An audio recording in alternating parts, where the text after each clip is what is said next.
nueva oportunidad. El ayer es pasado, el mañana es futuro y todo lo que tengo hoy es un día más para conocerte un poco más. Dios les bendiga. Sean todos bienvenidos a nuestro programa La Entrevista de la Semana. Y hoy, como todas las semanas, tenemos un personaje muy importante que ha marcado nuestras vidas en innumerables escritos. Me refiero a Harold Segura. Dios te bendiga, Harold. Bienvenido. Daniel, qué gusto estar aquí contigo en este programa de capellanes. Muchísimas gracias por la invitación y la oportunidad para saludar a todos los capellanes de la asociación y más allá, gente que hace tanto por las personas más necesitadas en situaciones también de tanta dificultad. Que Dios les bendiga y un gusto muy grande conversar con ustedes hoy. Bien. Harold, cuéntanos un poquito de ti. Cuéntanos de dónde eres, dónde naciste, dónde te criaste. Cuéntanos de tu familia. ¿Eres casado, con hijo? Cuéntanos un poquito de ti. Claro que sí, Daniel. Mira, yo soy colombiano. Actualmente vivo en Costa Rica porque hace 20 años vine para trabajar en una organización cristiana de ayuda humanitaria, de trabajo social que se llama World Vision, que seguramente algunos de ustedes conocen. Hace 20 años, como te digo, yo tuve la invitación para venir a trabajar en la oficina para América Latina y el Caribe. En este momento estamos presentes en 15 países del continente y aquí sigue estando la oficina regional. Por esa razón me vine de Colombia. Soy colombiano, soy más exactamente de la ciudad de Cali. Allí nací, allí hice todos mis estudios, allí está gran parte de mi familia. Soy casado hace 36 años, tengo una hija médica, Laura Juliana, ya con 30 años, un hijo economista, Juan Miguel, que tiene 22 años, y bueno, todos estamos viviendo ahora aquí en Costa Rica. Conocí el evangelio de una iglesia bautista, en una iglesia bautista cuando tenía 18 años. Antes había sido católico. Tengo mucha gratitud con la formación religiosa que yo recibí en mi casa. Muy diferente a la que vine a conocer a los 18 años, con la lectura de la Biblia y bueno. Pero yo te decía, tengo mucha gratitud tanto por mi papá, por mi mamá. Eran unos católicos practicantes que siempre se interesaron en formarme en la fe, en ofrecerme valores. No siempre yo seguía esos valores, pero ellos hicieron todo su esfuerzo por incluir dentro de la educación familiar los aspectos religiosos. Y yo recuerdo, si me permites contar aquí algunas de las cosas de mi infancia, que algunos de mis juegos de niño era ser sacerdote. Imagínate. Entonces, entre los buenos recuerdos que tengo era mi abuela. Una vez recuerdo que cogió un mantel, por cierto, muy bonito, hizo una abertura allí en el mantel y con eso me diseñó una sotana. Entonces, yo me sabía gran parte de la misa de memoria. Entonces, los domingos me ponía mi sotana, toda mi familia me ayudaba para armar el altar, para armar las hostias, y los vecinitos venían para la misa.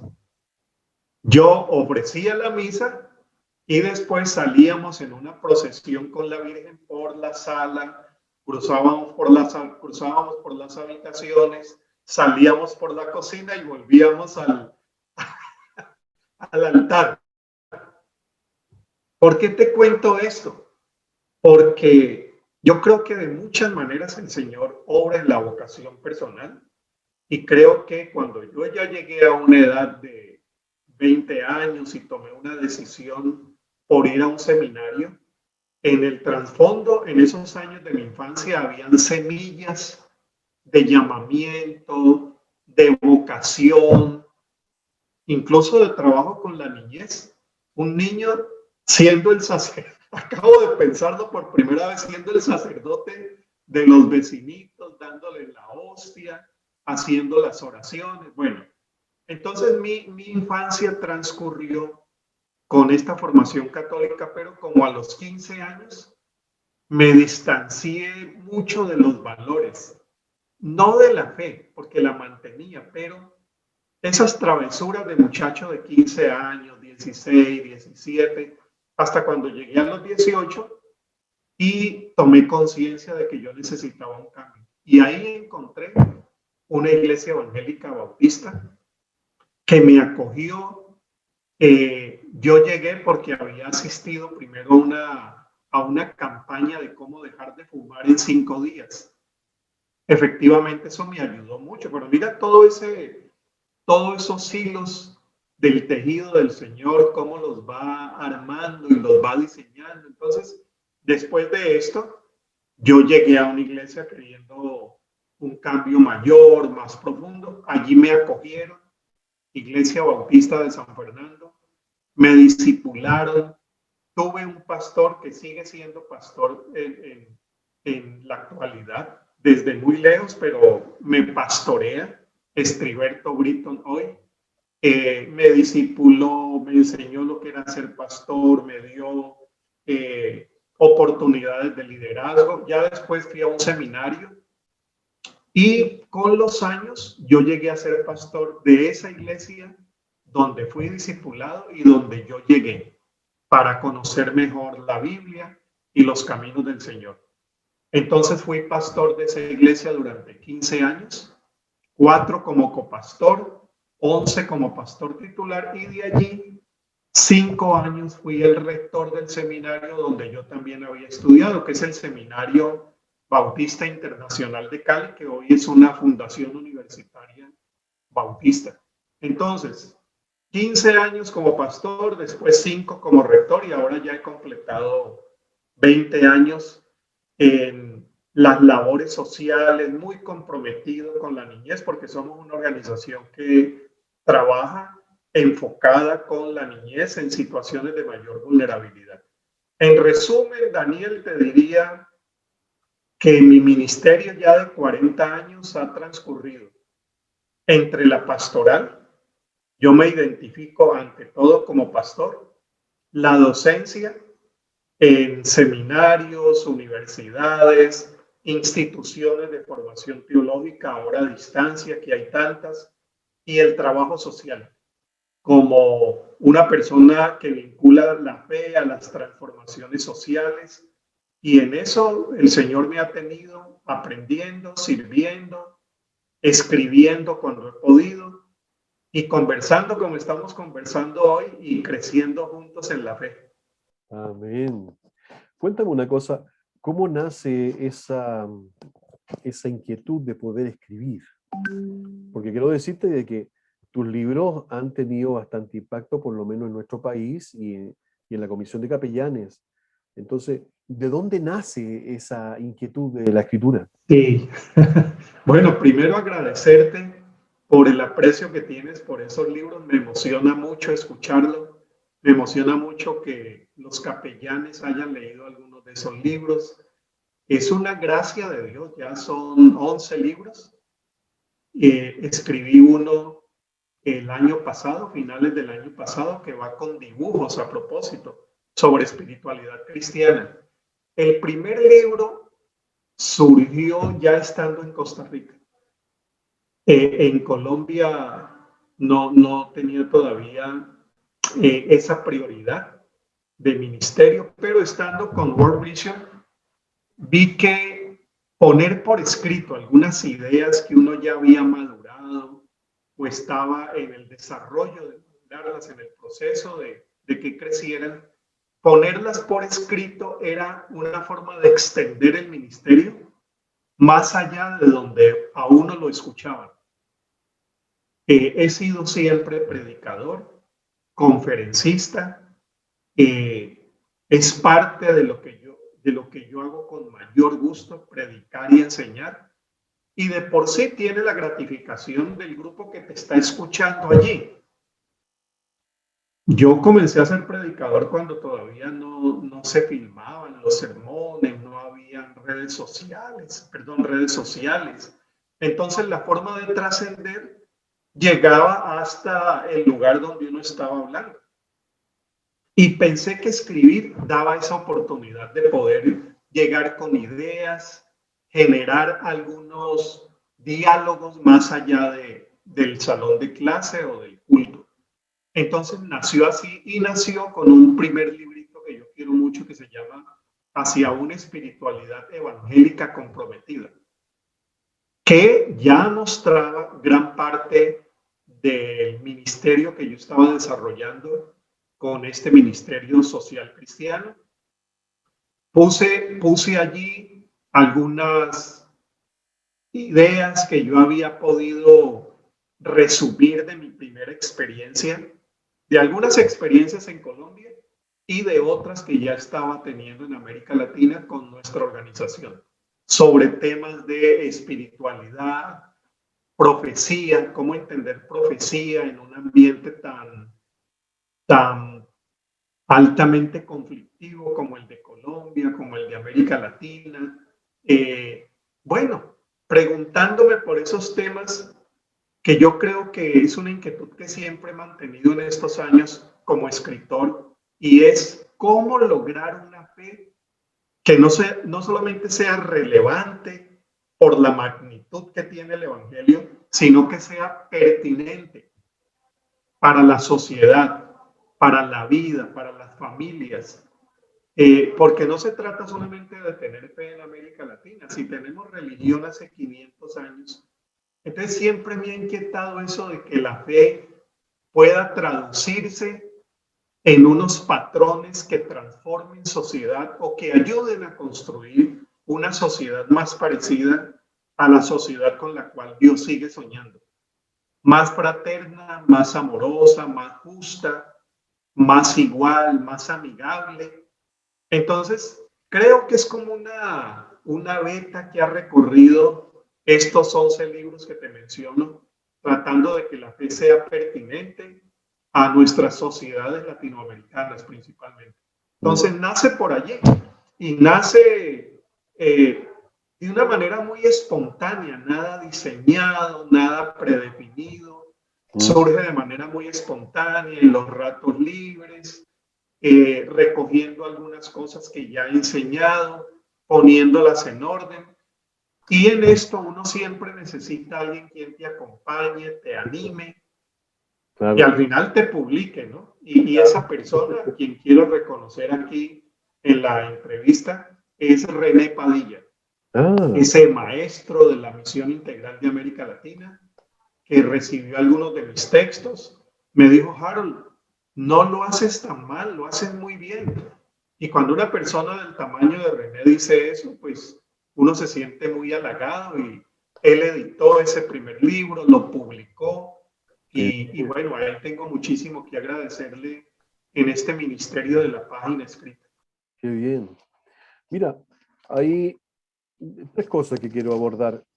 Primero, ¿por qué concentrarte teniendo tanta gama de posibilidades y enfocarte en distintas cosas? ¿Por qué tu foco fue la niñez, independientemente de que trabajas? Sí, sí. Bueno, haces muy buenas preguntas. Haces muy buenas preguntas. Y estoy tratando yo aquí de ver tantas cosas que no las había pensado así, tal como las estás planteando. Mira, cuando yo llegué a esa iglesia bautista, lo primero que me pusieron a hacer, si recuerdo bien, fue dirigir un grupito de jóvenes. Éramos como 5 o 6. Yo estaba muy emocionado de poder coordinar ese grupo, no sabía bien cómo se hacía. Y el pastor, al verme todo el ánimo que yo tenía y el cariño con el que yo hacía, porque lo hacía con cariño, él me dijo: Harold, vamos a iniciar una serie de círculos bíblicos con niños, niñas en los barrios. Yo pienso que sería muy buena oportunidad de poderte tener como uno de los directores de uno de esos círculos. Y bueno, la población infantil está creciendo en la ciudad, en nuestra iglesia también. y vamos a tener uno o dos círculos, porque era una iglesia de 40 miembros. Sí, era una iglesia muy pequeñita, era la gran ventaja, una iglesia familia. Entonces yo empecé trabajando con niños y niñas. Ese fue el ministerio con el cual yo aprendí muchísimas cosas en los primeros años de mi vida como cristiano evangélico en esa iglesia. Era un círculo bíblico cerca de mi casa, más o menos a unos 500 metros de mi casa, muy cerca. Y aprendí mucho. Yo tengo mucho sentimiento y mucho afecto con esos recuerdos porque yo hacía eso con mucho sentido de responsabilidad, de compromiso, de emoción. Sí, me emocionaba hacer eso, ver cómo los niños, las niñas atendían cada clase. Yo intentaba ser creativo, dibujarles. Bueno, entonces ya después el pastor, al ver que había ciertos resultados, no tanto en el crecimiento del grupo, aunque el grupo crecía, sino resultados en mi formación como liderazgo, me puso también como maestro de escuela dominical de niños. Y después en la escuela bíblica de vacaciones, que es una tradición o era una tradición en muchas iglesias evangélicas, Claro, que nosotros en la el año de vivimos. vacaciones, ¿cierto? Del año de vacaciones hay una semana dedicada a la niñez. Yo fui maestro y después el director. Ya esto eran ligas mayores, ¿no? Era el director de una escuela bíblica de vacaciones. Y bueno, ya cuando pasó el tiempo y llegué a ser pastor de la iglesia, todo esto fue surgiendo como de manera muy espontánea, ¿no? No había un plan predefinido. Por mi parte, de parte de Dios, todo. Pero nunca llevaba yo como un registro de plan de ahora voy a hacer, sino que iba surgiendo del corazón, de la vocación. Y era lo que te quería decir. En esos años de pastorado, siempre tuve mucho interés por los niños y las niñas de la iglesia. Claro, hoy ya son adultos, casados, con hijos. Y lo lindo de todo eso es que gran parte de ellos me recuerdan, me escriben, hay una relación muy amistosa, de mucha gratitud y alguna de esas niñitas que yo presenté en la iglesia, bebés, que hoy tienen sus hijos, cuando se fueron a casar me buscaban y me escriben cosas, Daniel, muy, muy profundas, ¿no? De cómo ese cariño que uno les dio marcó una vida. No siempre recuerdan una clase, un tema, sino un juego, un cariño que uno tuvo, un interés sincero por esos niños y niñas. Y yo creo que en esos 15 años de pastorado, de lo que yo más recuerdo y mejor recuerdo fueron esas experiencias de atención pastoral hacia los niños y niñas. Qué bien, qué bien. Eso desde el principio, ¿no es cierto? Vas vinculado Sí, desde el sí, principio. Siendo tu niño, ya eras un sacerdote de niños. sí, Fue pasando claro, el tiempo y sí, mira sí. cómo el Señor te llama al servicio 100% con la niñez y de ahí haces toda una carrera teológica, por decirlo así, ministerial, dentro de tu misma iglesia, logrando ser hasta el pastor de la iglesia. Entonces, Sí. eso es muy bueno, eso es empezar desde abajo, le llamamos acá. Sí, sí, mira, son de esas cosas que uno agradece en su historia y la aprecia tanta gente que ayudó en eso, ¿no? Los pastores, la gente de la iglesia, eh, abrieron oportunidades, confiaron en uno y mira, Pero mira qué sí, son importante. muchos motivos de gratitud. ¿Sí? Yo quiero destacar algo, ¿eh? Primero, porque tú eras un recién llegado a la iglesia, Sí, hubo una visión de un liderazgo diferente, facilitador, que te dio la oportunidad y no le importó que habías recién llegado, sino que vio tu gana, tu interés, la pasión con lo que estaba haciendo, sí, sí, facilitó el proceso. sí, Probablemente si no hubiera ocurrido ese líder, ese pastor que te invitó a participar ahí, que fue el puente para ello, hoy día no tendríamos un Harold Segura. Sí, no, es verdad, es la construcción de muchas personas, de toda una comunidad eclesial, de la gracia de Dios. Y yo digo que yo debo mi vida y mi ministerio a esa iglesia. Esa iglesia, ahí empecé una nueva forma de vida. Eso de Sí, nacer de nuevo en mí fue muy real. Y había una claramente. familia que ayudaba en todo ese proceso de nuevo nacimiento, de crecimiento espiritual. Yo estoy profundamente agradecido con el pastor Estriberto, con su esposa, y recuerdo casi exactamente el rostro de esas 30 o 35 personas que habían en la iglesia en ese entonces. Jugaron un papel definitivo en mi vida. Qué bien. Y eso no ha cambiado. Yo estoy seguro que si hoy día lo hacemos con otro niño y lo replicamos, eso va a seguir afectando para bien la vida Sí, de los niños. Claramente, claramente. Mira, Harold, podríamos hablar de bastantes cosas, de los 11 libros que has publicado. Sin embargo, hay dos libros que a mí me llaman mucho la atención, aunque tienes tres. Bueno, 11. Pero hay dos que me llaman mucho la atención y quiero que hablemos un poquito de ello. Primero, la teología con rostro de niñez. Lo que parecía ser muchos años, ¿no es cierto? Casi nunca se focalizó sí, la teología a la niñez misma. La niñez era considerada como el patito feo de la iglesia. ¿Ah? Todos querían ser músicos, todos querían ser jóvenes, todos querían trabajar con esos ministerios, pero la niñez siempre estuvo replicada al dibujito, siempre estuvo a las clases bíblicas, ni siquiera mejor ponían al buen maestro. Eso fue cambiando con el pasar del tiempo y hoy día, quiero decirte claramente, hoy día recién gracias al aporte que tú has hecho, de alguna otra forma viene a poner el acento sobre la teología con rostro de niñez. ¿Cómo nace ese concepto? bueno, mira cómo surgieron las primeras páginas sobre ese tema.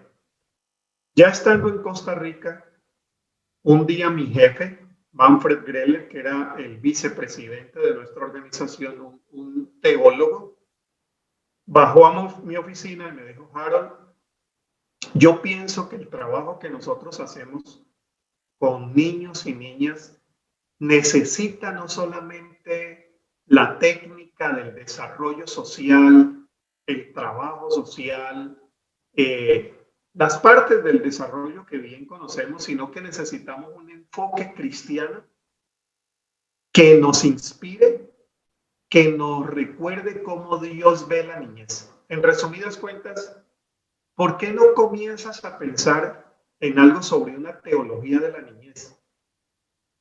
Yo lo miré, no me estaba hablando de escuela dominical, que yo le hubiera podido decir yo sé algo.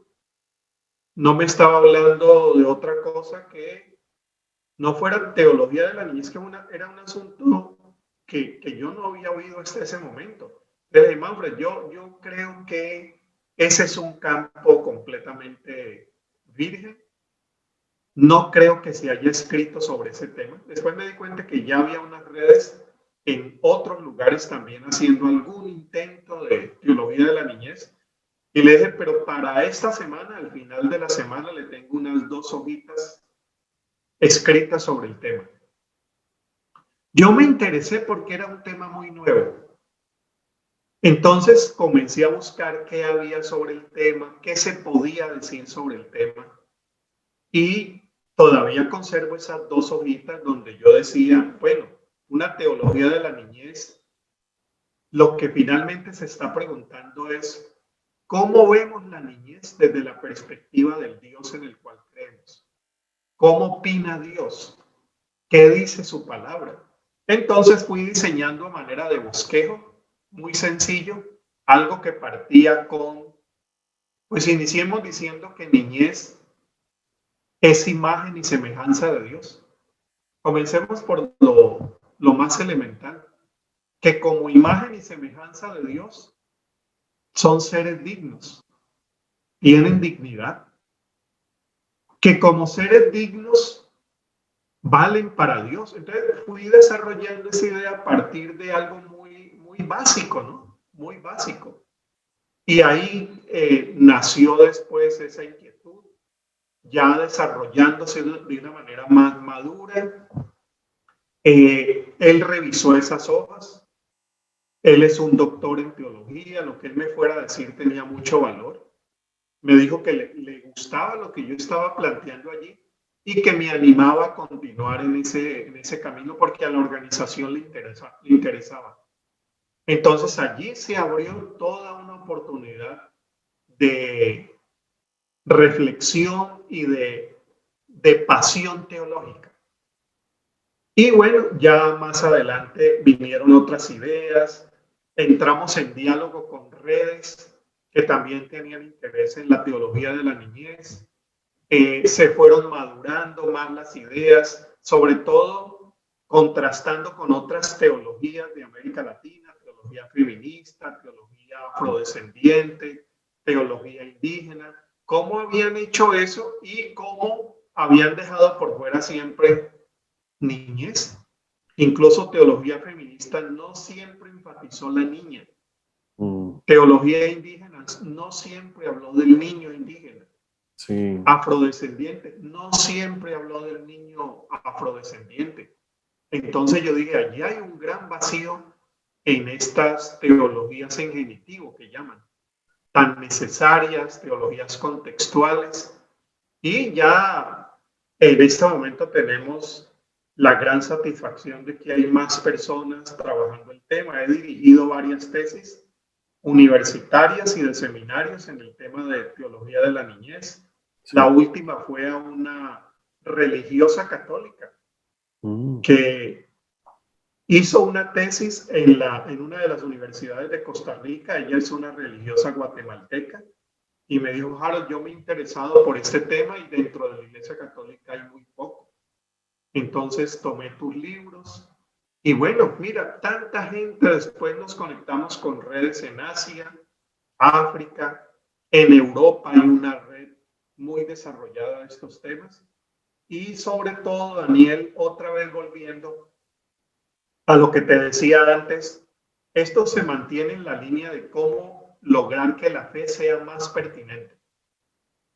Y una fe que hoy en América Latina no tenga en cuenta la niñez, corre el riesgo de no ser pertinente. Porque una de las grandes problemáticas que tenemos, y más después de la pandemia, es lo que está pasando con la niñez. Violencia intrafamiliar, migrantes no acompañados. No, la cantidad de asuntos que están pasando por la niñez. Lo mismo pasa con los gobiernos. Gobierno que no esté atendiendo la niñez. Instituciones que no tengan los ojos puestos en la niñez corren un gran riesgo de irrelevancia. Y exactamente pasa eso con la iglesia. Una iglesia que esté a la altura del evangelio y del testimonio que nos dio Jesús, que por cierto dio tanto atención a niñas y niños. Eso quiere decir entonces que tú estás diciendo, yo lo voy a decir directamente, una iglesia que no pone su enfoque en la niñez no es una iglesia relevante. Corre el riesgo de no ser relevante. Porque Daniel, mira, hay por ejemplo iglesias enfocadas en el trabajo con personas en situación de calle. Otras que orientan gran parte de su ministerio al trabajo con personas mayores de edad, adultos mayores, y hacen un trabajo fantástico y tienen una relevancia ministerial muy grande. Bueno, tienen por cierto llamamientos también muy específicos, ¿no? Pero cuando estamos hablando de la iglesia en general, que intenta ser respuesta para su sociedad, no puede dejar por fuera la niñez, porque por la niñez están pasando muchos de los grandes problemas de América Latina. Por ejemplo, en el caso de la pandemia dicen que la niñez es la víctima silente de la pandemia. Como no se infectaron tantas niñas y niños como sí se infectaron adultos, pues no es tan víctima y resulta que es una de las víctimas que va a ser más afectada con el impacto social y económico en América Latina. El efecto del empobrecimiento que va a sufrir América Latina va a recaer en gran parte sobre la niñez. Entonces ahí tenemos una problemática que hay que atender, ¿no? Como iglesia, como sociedad civil, buscar alianzas con gobiernos nacionales, locales, porque lo que se viene, Daniel, no es fácil. Estamos retrocediendo en términos de desarrollo 20 años con la pandemia. Sí, eso es verdad. Lo poco o mucho que se logró, 20 años. ¿Y cuáles van a ser los más afectados? Entre esos niños y niñas. De ahí que te habla de relevancia, ¿no? Sí. De pertinencia. Ok.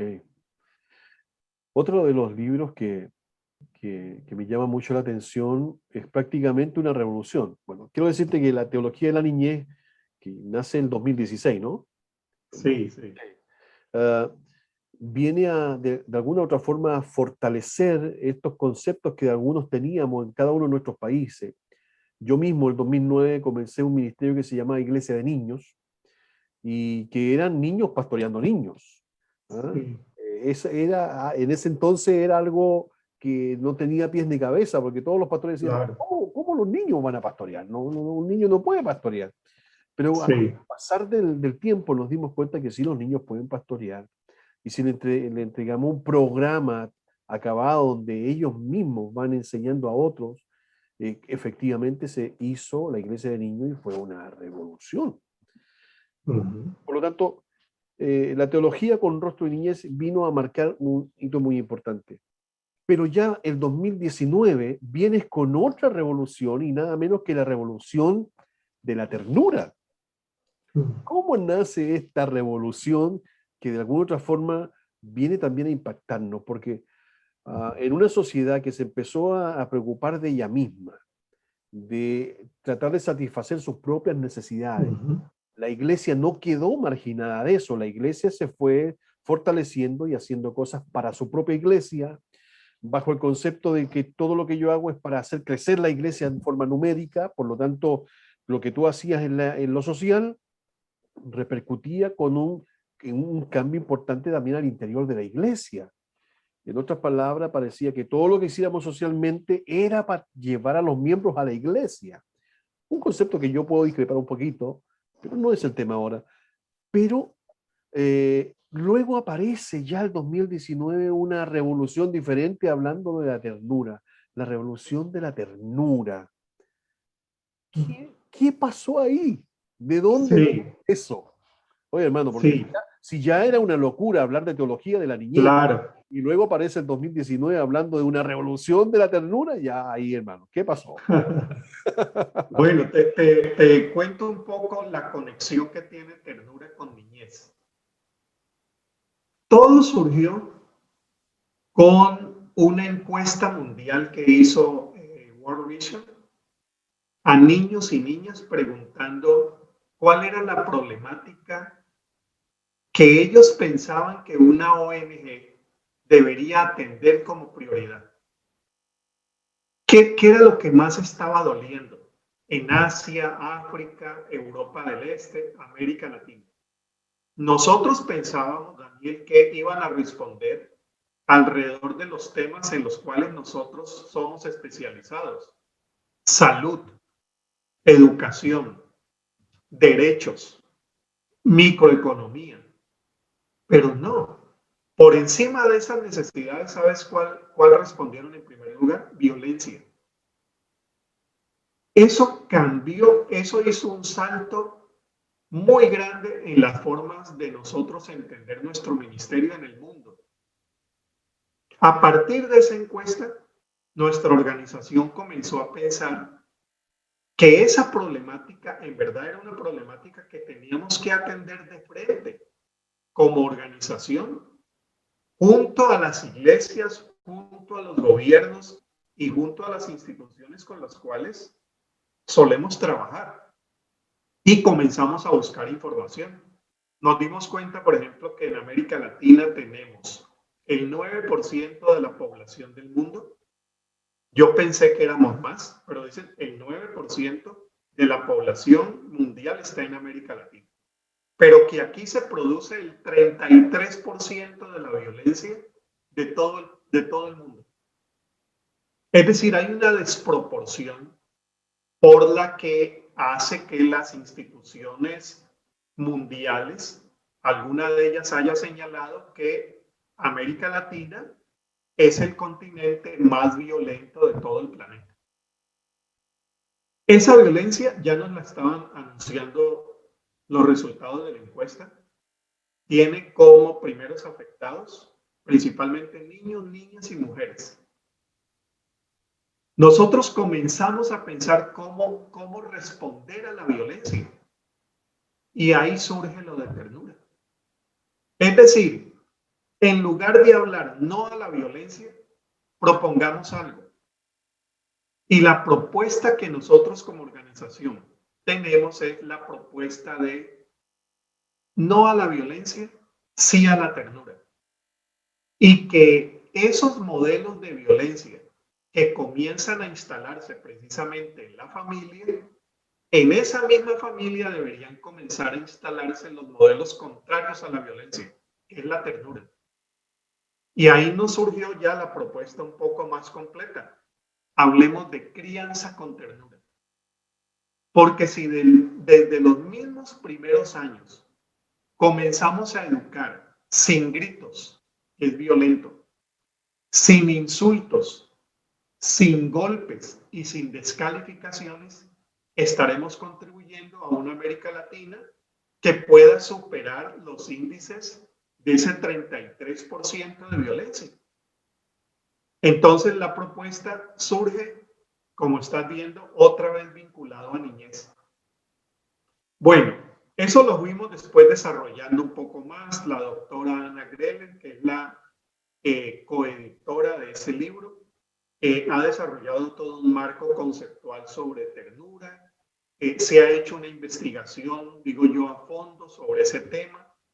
Y al final dijimos, mire, si lo que queremos cambiar son los modelos violentos y lo queremos cambiar a través de unas relaciones humanas distintas, no violentas, sino tiernas, eso es revolucionario.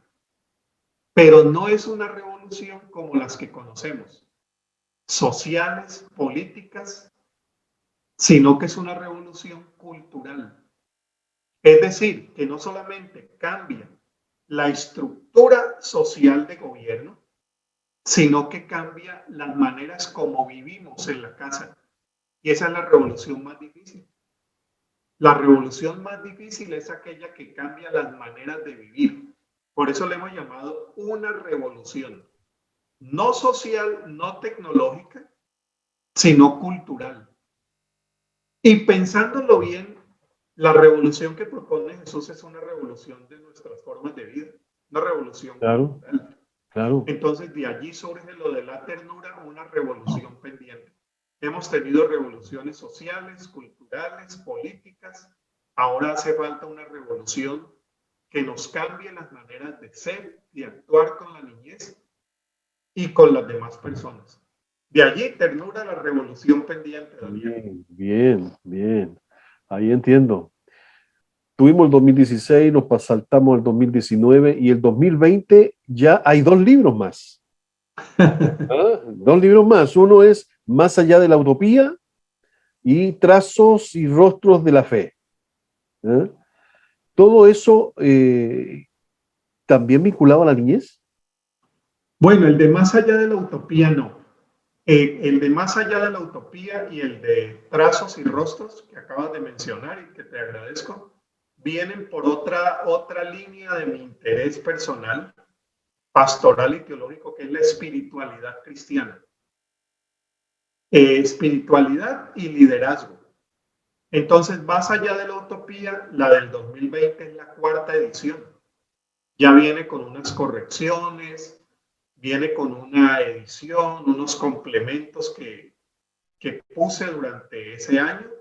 Es la 4ª edición y lo que yo allí propongo es que los grandes cambios que ha tenido la iglesia en la historia cuando ha tenido cambios significativos, lo que en el fondo ha cambiado son sus modelos de ejercer el poder.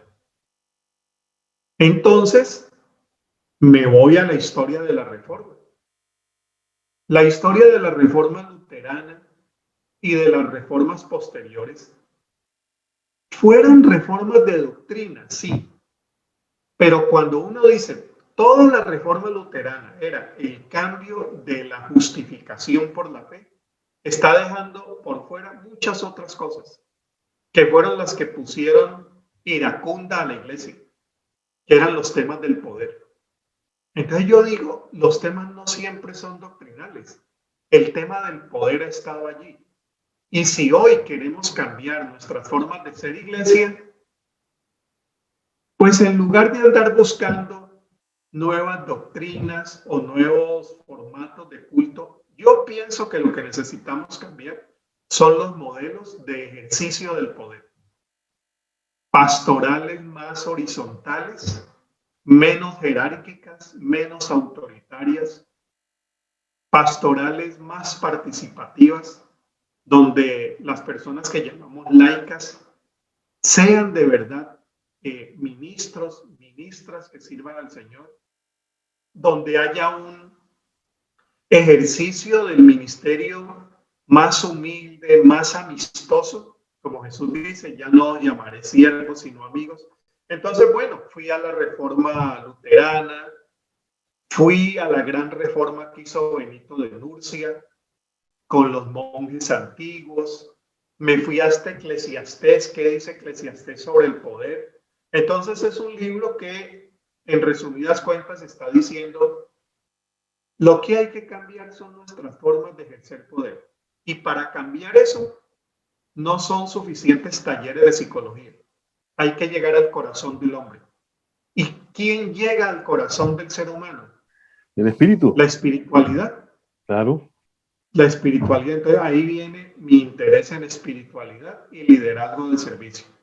Y Trazos y Rostros fue o es un libro que tiene 25 grandes personajes de la espiritualidad cristiana.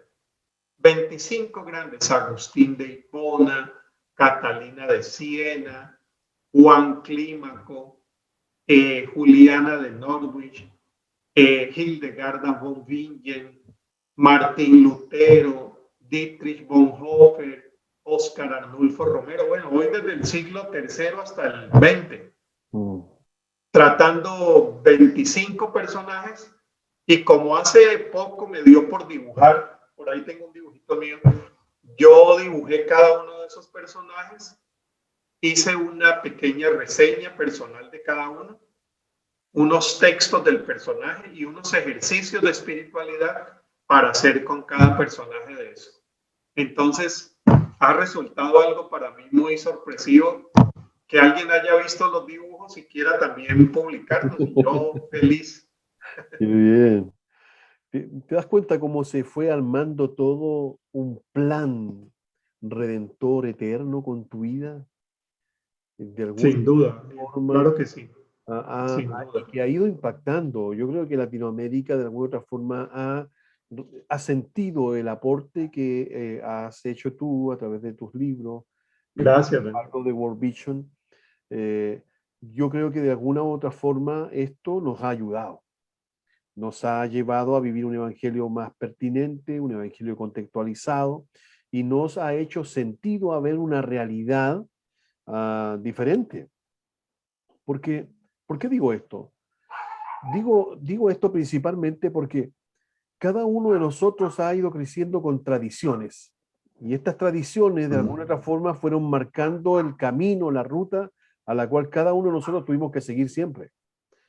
Sin embargo, cuando vemos libros tan impactantes como los que acabamos de nombrar, nos viró, nos viró, nos cambió y nos contextualizó, y fuimos mucho más allá de la utopía evangélica. Y transformó y nos contextualizó en una realidad que parecía que en ese entonces no veíamos. Hoy día estamos inmersos todo el mundo en una pandemia, lo que claramente también nos transformó completamente.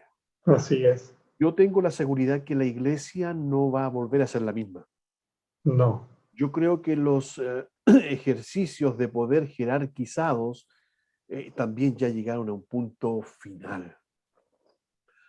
Yo he conversado con diferentes pastores y amigos, tanto en Chile como en el extranjero, y hoy día ellos están felices porque la iglesia creció, entre comillas.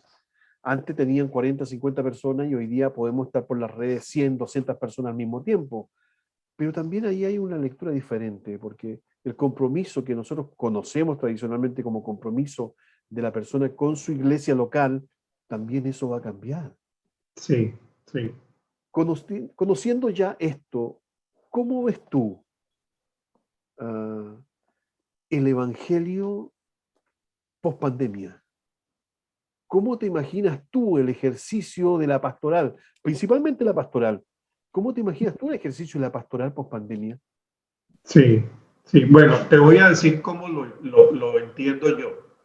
Yo pienso que la pastoral es una respuesta desde el Evangelio a las necesidades humanas. Eso para decirte que yo no tengo el concepto más restringido y tradicional de que pastoral es una función que se ejerce dentro de un rebaño eclesial. Amén. Yo pienso que es una respuesta como el buen pastor del Evangelio de Juan a las necesidades humanas. Solo que cuando ese pastorado responde a esas necesidades, una forma de coordinar esa acción pastoral es a través de una comunidad de fe que se cuida mutuamente, que se enseña la palabra de Dios, que a su vez va sirviendo a otros y que crece. O sea, se desarrolla también a través de una comunidad de fe, pero no se restringe a la comunidad de fe. Por lo tanto, si me aceptas esa definición más amplia, vamos a ver, después de la pandemia tendremos más necesidades o menos. Más. Ya decíamos, vamos a retroceder 20 años en temas de desarrollo social. Las tendencias dicen más hambre. Ahora los conocedores de estos temas dicen que se avecina una hambruna como no la habíamos conocido en el siglo XX. Desigualdad social, desempleo, subempleo, violencia intrafamiliar y crisis existencial, temas de depresión y otras más. Entonces, frente a esas necesidades, ¿cómo veo yo la acción pastoral y el evangelio? Pienso, Daniel, que en el siglo XX hemos tenido dos grandes oportunidades para dar testimonio de la fe.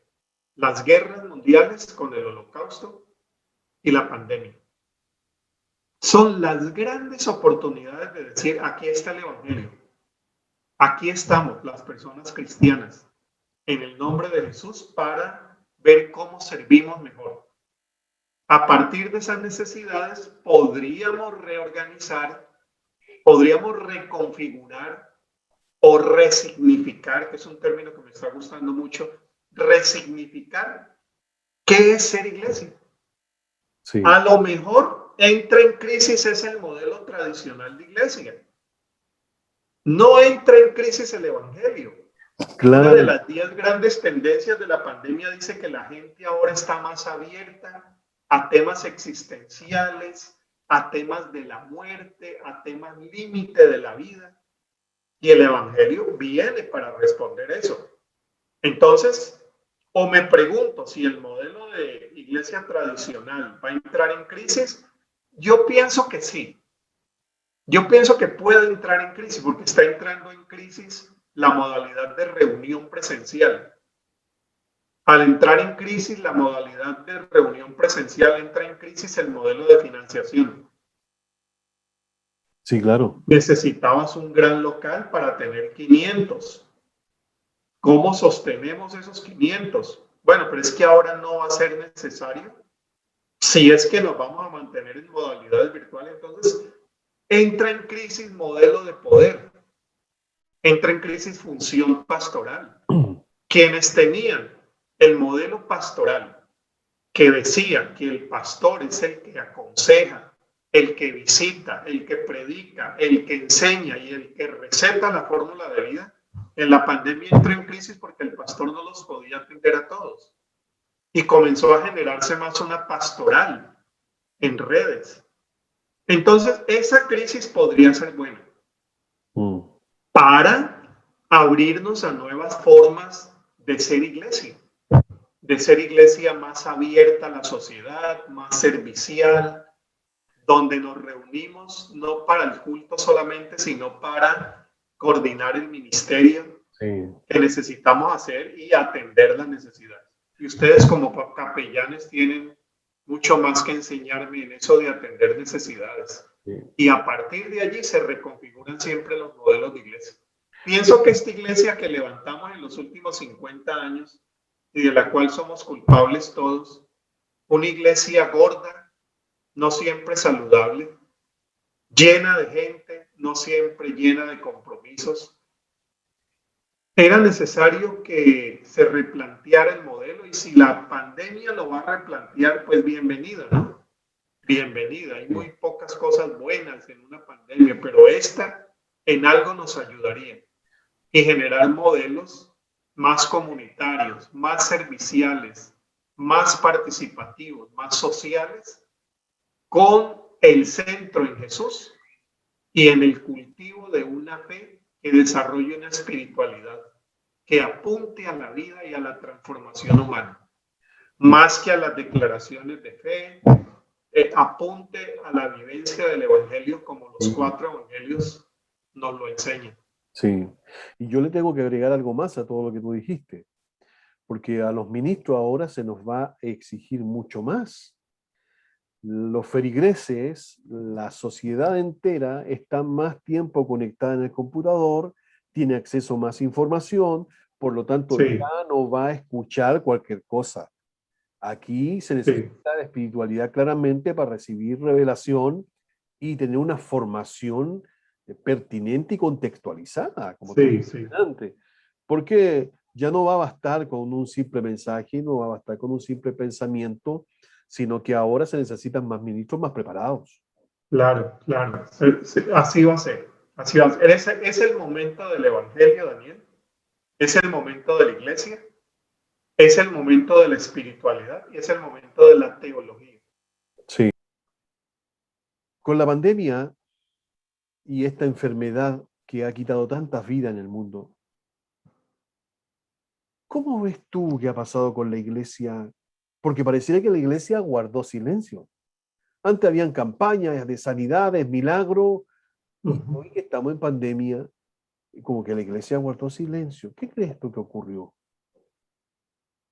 Cuando dices guardó silencio, te refieres al tiempo anterior a la pandemia. Claro, me refiero al tiempo anterior que tuvo un lapso y parecía que la iglesia desapareció. ¿Dónde está la iglesia? No hubieron milagros, no hubieron cosas, nadie se dijo absolutamente nada. Y más encima, en algunos países se restringió la libertad de culto, que estaba, ¿no es cierto?, amparada por la ley, en donde nos da la libertad de culto y de reunirnos. Y con esta pandemia, de alguna otra forma, también se coartó esa libertad y las iglesias se cerraron, aunque sea algo inconstitucional, por el hecho de que no es algo prohibitivo el reunirnos, porque tenemos una ley que nos ampara, pero sin embargo podía restringirnos. Pero de alguna esa forma, la pandemia, más las acciones de algunos gobiernos, vinieron a coartar y silenciar la voz profética de la iglesia. Ya no se habló más de sanidades, ya no se habló más de hacer culto, ya no se habló más, y parecía que todo esto la iglesia la hizo llevar a un rincón. Sí. Sabes que yo Daniel, tengo otra mirada.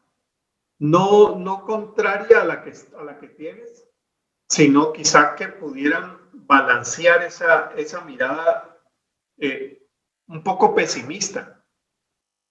Ha pasado mucho de eso, pero sabes, hicimos hace poco un registro de lo que las iglesias están haciendo desde México hasta Chile, lo que han podido hacer durante el año de pandemia, y encuentra uno cosas tan lindas, tan comprometidas, quizá no se han dejado ver tanto.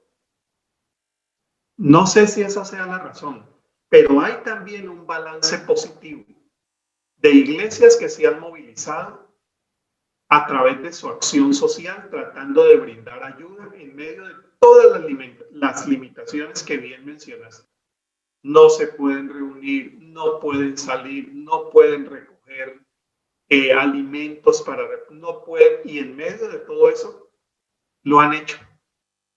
Tenemos aún registros en videos y tenemos un balance también estadístico de las iglesias con las cuales trabajamos en América Latina, y encuentra uno esa acción social muy activa, la acción de consolación también muy activa, siendo respuesta en medio de la desesperación, la depresión, la confusión, la incertidumbre que ha traído esta pandemia, desarrollando modelos de acompañamiento pastoral muy creativos que nunca antes habíamos tenido, pero que se están movilizando. Yo creo que hay que dar tiempo, Daniel, para hacer el balance, porque quizá los cambios que se dan, los históricos, no son como cruzar una esquina. Veníamos por acá y ya cambiamos, sino que tienen una fase de transición y de reconfiguración. Yo creo que la iglesia está en ese momento. Todavía estamos dándonos cuenta de que esta pandemia va para más, que tenemos ya que definitivamente pensar en un nuevo modelo, no esperar que volvamos a lo anterior para seguir haciendo lo de siempre. Entonces yo daría un poquito más de tiempo. Sí va a haber un modelo de iglesia que va a verse en serios problemas, que es sobre todo aquel modelo de iglesia que espera que la pandemia pase para volver a hacer lo mismo. Y resulta que va a encontrar formatos virtuales que no son lo mismo, un mundo en crisis social que no va a ser el mismo, unas personas que piensan la vida y la existencia desde otro ángulo, no va a ser lo mismo, y que por lo tanto la iglesia tiene que revisar su oferta de ministerio, revisar su propuesta de evangelio, y que quizá eso nos dé la oportunidad de unos cambios que ya era necesario hacer. Pero como te digo, no es una mirada completamente que contradice la tuya, pero la pone en balance, y que habría que esperar a ver qué es lo que va a pasar en este tiempo, porque estamos en el tiempo de incertidumbre todavía, ¿no? Ustedes en Chile confinados, Claro. nosotros aquí en Costa Rica con ciertas limitaciones, Ecuador con crisis. Bueno, entonces con esperanza. Yo decía en una conversación con pastores que yo no soy muy optimista con lo que viene, pero sí muy esperanzado.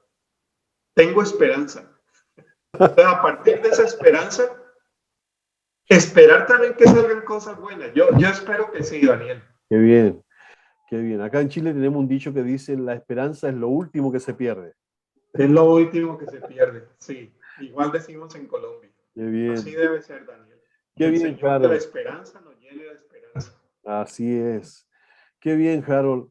Mira, y con esto sí termino. Harold, dentro de las tribus de Israel había una tribu muy especial que eran los hijos de Isaacar, que eran los entendidos en los tiempos. ¿Qué le dirías tú como un entendido en los tiempos, conectado con el área social y ver la realidad de Latinoamérica misma?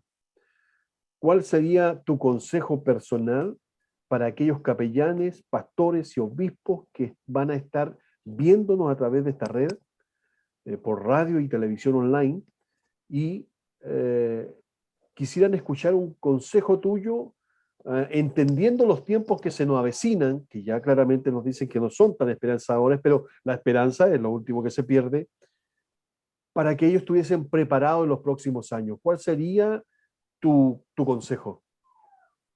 Bueno, primero, volverles a enviar un saludo y celebrar que haya personas como ustedes, para quienes el ministerio cristiano no se desarrolla limitándose solamente en la iglesia, en las 4 paredes de la iglesia, sino que ustedes ya por mucho tiempo han desarrollado un ministerio fuera de esas fronteras. Ustedes están en el campo de batalla.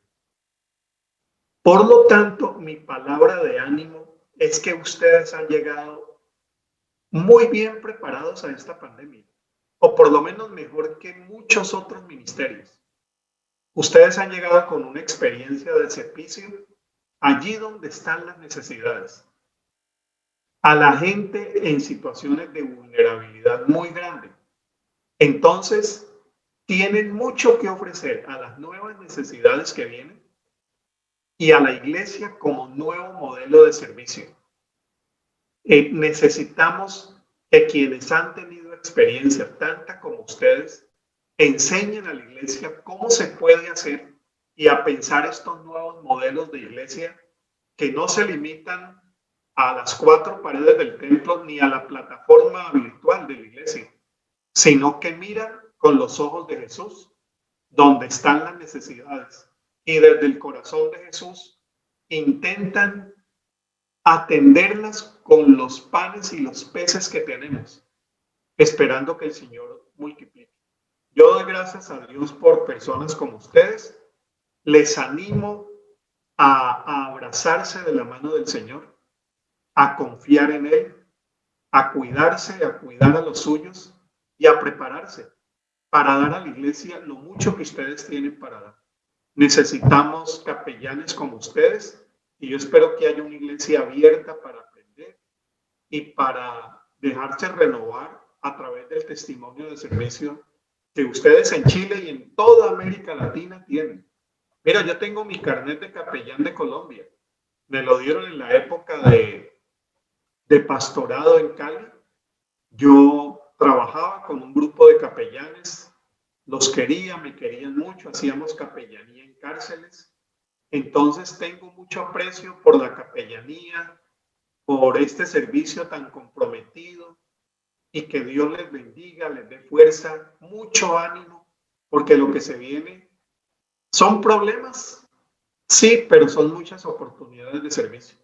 Allí donde crece el pecado, la maldad, la confusión, allí crece la gracia y somos agentes de gracia. Amén, amén. Muchas gracias, Harold. Ha sido una bendición poder estar contigo en esta conversación. Y este es un programa de la Comisión de Capellanes Internacionales de Chile y hoy hemos tenido como invitado especial al pastor Harold Segura. Te doy la oportunidad para que te despidas. Un saludo a todos quienes nos van a estar visitando por nuestras redes sociales, Harold. Bueno, de nuevo, Daniel, muchas gracias por esta entrevista. Agradecerte la oportunidad, agradecerte la amabilidad de tus preguntas.